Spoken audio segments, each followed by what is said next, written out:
Class लेकर के। और टॉम में जो हम लोग का चैप्टर चल रहा है वो है वाइब्रेशन, जिसमें हम लोगों ने पिछली वीडियो में उसके इंट्रोडक्शन के बारे में जान लिया था। अब हम आगे जो तमाम तरह की कंपन हो रहे थे उनमें जो आने वाली फ्रीक्वेंसी होंगी, जो आवृत्तियां होंगी, उनके मान के बारे में बात करेंगे। तो चलिए हमारा जो अगला हेडिंग है वो डाल दीजिएगा, स्वतंत्र अथवा मुक्त कंपन हेतु, स्वतंत्र अथवा मुक्त कंपन हेतु प्राकृतिक आवृत्ति। ठीक है, नेचुरल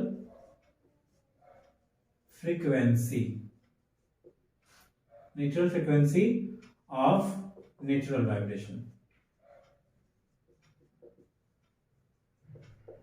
ठीक है, प्राकृतिक अथवा स्वतंत्र कंपन का प्राकृतिक आवृत्ति, प्राकृतिक अथवा स्वतंत्र कंपन का प्राकृतिक आवृत्ति।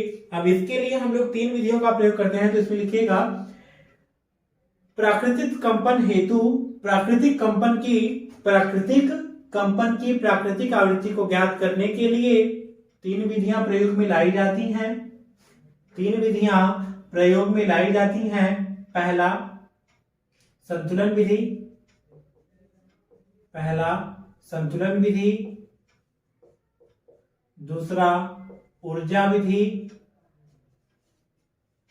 और तीसरा हमारा है रेले विधि।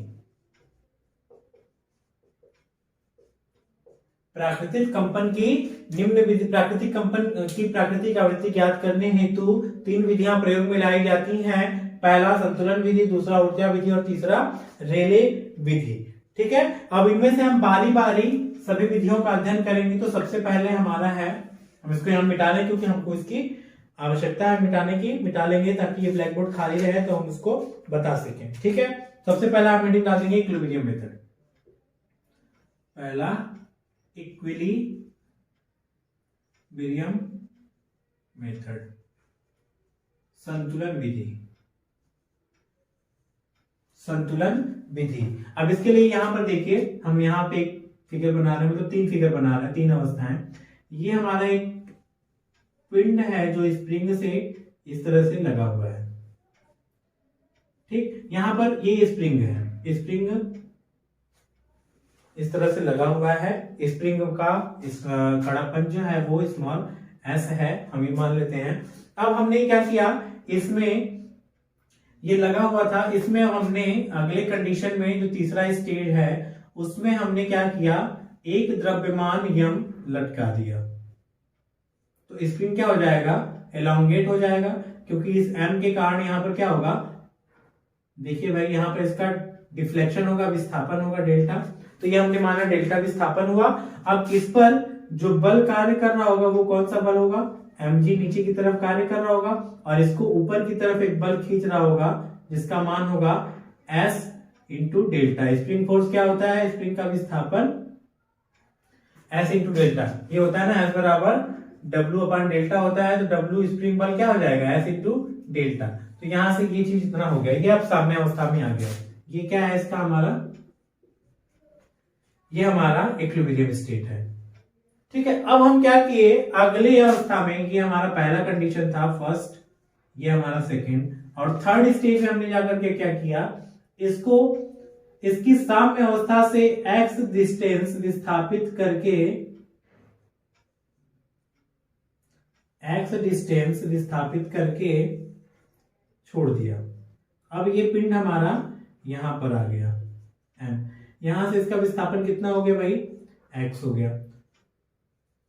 ठीक है, अब नीचे की तरफ जो लगने वाला बल है वो क्या है, हमारा mg है। अब ऊपर की तरफ जो लगने वाला बल है, ऊपर की तरफ जो लगने वाला बल है वो क्या हो जाएगा, yes into x plus delta. इतने मान का बल ऊपर की तरफ कार्य करेगा, क्योंकि साम्य अवस्था से कुल विस्थापन उसका इतना हुआ है, तो x प्लस डेल्टा। यहां से बात करेंगे इस कंडीशन 2 के लिए, चित्र संख्या 2 के लिए mg बराबर क्या हो जाएगा, यहाँ पर चित्र बराबर 2 के लिए mg बराबर क्या हो जाएगा, s डेल्टा। तभी ये साम्य अवस्था में आकर के रुका है। और यहाँ पर ये साम्य अवस्था में रुका नहीं है, ये ऊपर जाने का प्रयास करेगा, ऊपर या नीचे ये कंपन करेगा। तो ये 3 फिगर हमने बना दिया। ठीक है, अब उसके बाद इक्विलिब्रियम मेथड में लिखिएगा, चित्र में एक स्प्रिंग के माध्यम से, चित्र में एक स्प्रिंग के माध्यम से एक पिंड M लटकाया गया है, स्प्रिंग का भार नगण्य मानते हैं, स्प्रिंग का भार नगण्य मानते हैं, माना स्मॉल m बराबर पिंड का द्रव्यमान, माना स्मॉल m बराबर पिंड का द्रव्यमान, डेल्टा बराबर स्मॉल m द्रव्यमान के कारण स्प्रिंग का विस्थापन, यस बराबर स्प्रिंग का कड़ापन। तो चित्र संख्या 2 के लिए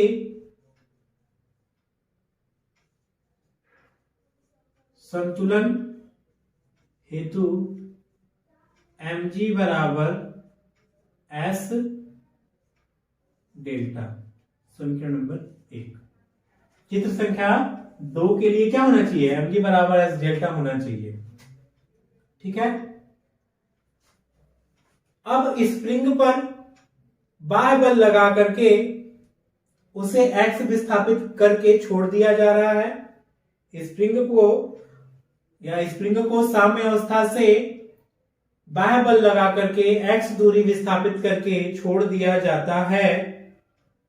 तो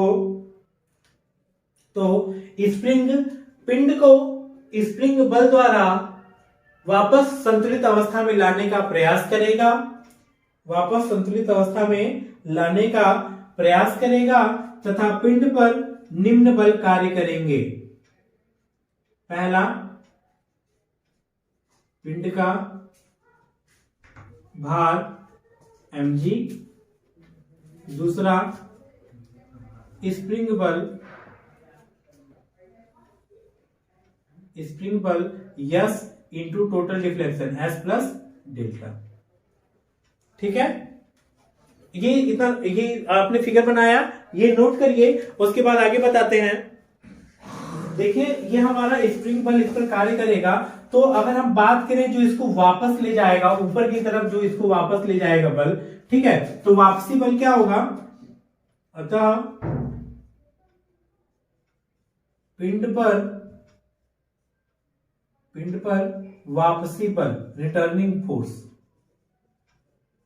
Fr, रिटर्निंग फोर्स Fr क्या हो जाएगा भाई?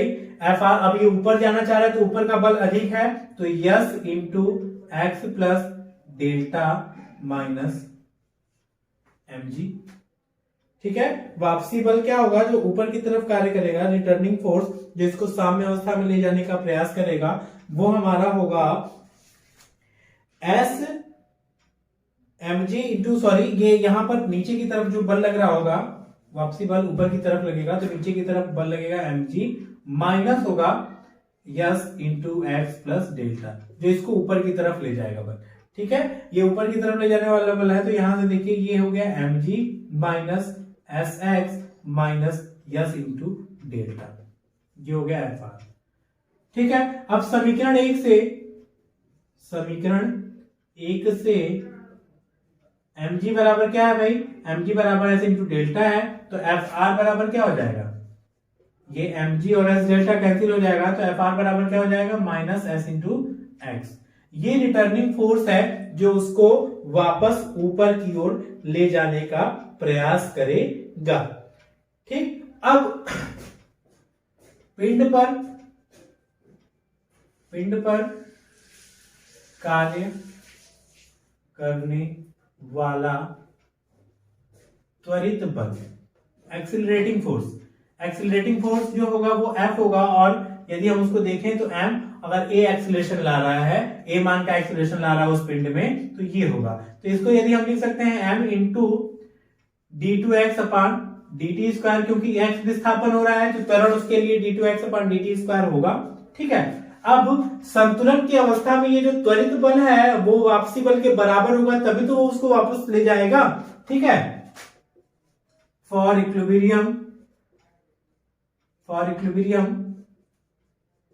त्वरित बल बराबर वापसी बल, त्वरित बल बराबर वापसी बल, और ये हो जाएगा m into d2x upon dt का स्क्वायर बराबर माइनस s इंटू एक्स। ये स्मॉल एक्स है, ठीक है, ये स्मॉल एक्स है, हर जगह स्मॉल एक्स है, ठीक है, s इंटू एक्स। और इसको यदि हम लिखें तो ये हो जाएगा m dx अपान dt का square plus S X is equal to 0, समीकरण नंबर 2। इसी समीकरण को हम कहते हैं सरल आवर्त गति का समीकरण, ठीक है, या पिंड के गति का समीकरण, ठीक है, ये पिंड के गति का समीकरण। तो लिख लेंगे समीकरण 2 पिंड के गति का समीकरण है, समीकरण 2 पिंड के गति का समीकरण है। अब आगे इसमें बढ़ते हैं। सरल आवर्त गति के लिए हम जानते हैं कि सरल आवर्त गति के लिए मौलिक समीकरण लिखेगा। हम जानते हैं कि सरल आवर्त गति के लिए मौलिक समीकरण, अब सरल आवर्त गति के लिए जो हमारा मौलिक इक्वेशन होता है उससे इससे क्या किया जाएगा, कंपैरिजन किया जाएगा। तो सरल आवर्त गति के लिए जो समीकरण होता है वो हमारा होता है d2x upon dt square plus omega x is equal to 0। ये होता है हमारा सरल आवर्त गति के लिए समीकरण। अब यहां हमारा ये है समीकरण नंबर 2। यदि हम m को इससे डिवाइड कर दें, ठीक है, इसको हम क्या करें, समीकरण 2 को m से डिवाइड कर दें, तो ये हमारा सरल SHM का मौलिक समीकरण है। समीकरण, इसको समीकरण में चेंज कर दो, समीकरण 2 को समीकरण 2 से इसको लिख सकते हैं d2x upon dt square plus s upon m into x is equal to 0, समीकरण नंबर 4, ठीक है। समीकरण 4 तथा 3 की तुलना करने पर, समीकरण 4 तथा 3 की तुलना करेंगे। अब इसमें से इसमें कंपैरिजन करिए तो ओमेगा इज इक्वल टू क्या आ गया, ओमेगा बराबर आ गया s अपान m, ओमेगा बराबर क्या आ गया s अपान m, यानी वो जो सिंपल हार्मोनिक मोशन कर रहा है उसकी गति ओमेगा की वैल्यू कितनी है, s अपान m है, ठीक है। अब हमको पता है कि टाइम पीरियड क्या होता है ओमेगा के टर्म में, और आवर्त काल जो है टाइम पीरियड वो क्या होता है ओमेगा के टर्म में, और हमारा फ्रीक्वेंसी क्या होता है टाइम पीरियड के टर्म में। वो चीजें हमको पता है तो वहां से हम चीजों को रिलेट करेंगे। चूंकि हम जानते हैं कि t बराबर 2 पाई बाई ओमेगा, चूंकि हम जानते हैं कि t बराबर होता है 2 पाई बाई ओमेगा, तो यहां से t की वैल्यू क्या आ जाएगी, 2 पाई, t की वैल्यू क्या आ जाएगी 2 पाई, यहां सॉरी ये होता है हमारा ओमेगा स्क्वायर, ये गलती हो गई थी समीकरण में, इसको सुधार लीजिएगा। d2x upon dt square plus omega square into, तो यहां से ओमेगा की वैल्यू आ जाएगी ये, ठीक है, कंपैरिजन करेंगे तो 2 पाई इंटू 1 अपान ओमेगा है, और ओमेगा की वैल्यू यहां रख दे तो ये हो जाएगा 2 pi under root of s upon m। तो हम यहां से इसको लिख सकते हैं t is equal to 2 pi under root of m upon s upon m नहीं होगा, बटा में under root of s upon m, तो ये हो जाएगा m अपान s, ठीक है। तथा कंपन की आवृत्ति n इज इक्वल टू क्या होता है 1 अपान टी, तो यहां पे हम इसकी वैल्यू रखेंगे तो ये जाएगा 1 upon 2 pi under root of s upon m, ठीक है। यह है समीकरण नंबर 4, तो ये हो गया समीकरण नंबर 5, समीकरण नंबर 6, और यह है समीकरण नंबर 7, ठीक। अब उसके बाद लिख लीजिएगा समीकरण नंबर 5 या उपरोक्त समीकरण प्राकृतिक कंपन हेतु कंपन की प्राकृतिक आवृत्ति है। उपरोक्त समीकरण प्राकृतिक कंपन हेतु कंपन की आवृत्ति है। ठीक है, अब ये चीज हमारा इतना आ गया, ये हमारा आवर्तकाल आ गया, ये यहां से हमारा ओमेगा आ गया, जो कोणीय गति है, कंपन की गति हमारी आ गई। ठीक है, अब एक चीज और इसमें ऐड करेंगे क्योंकि इसी रिलेशन को हमको आगे ले जाना है। ठीक है, ध्यान दीजिए, चूंकि mg बराबर s डेल्टा, इसलिए s अपान m बराबर क्या हो जाएगा, g अपान डेल्टा।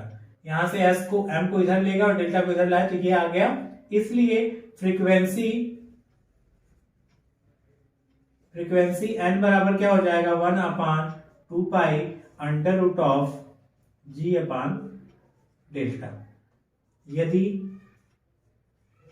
g बराबर आपका 9.81 मीटर पर सेकेंड स्क्वायर, तो n बराबर क्या हो जाएगा, 1 upon 2 pi under root of 9.81 बटा में डेल्टा। और इसको जब आप हल करेंगे 1 अपान 2 पाई से अंडर रूट ऑफ 9.81 को करेंगे तो ये जो वैल्यू आएगी 0.495 बटा में अंडर रूट ऑफ डेल्टा। ये होती है हमारी नेचुरल फ्रीक्वेंसी, जहां डेल्टा का है, डेल्टा जो है वो डिफ्लेक्शन है, डिफ्लेक्शन इन मीटर है, जहां डेल्टा मीटर में है।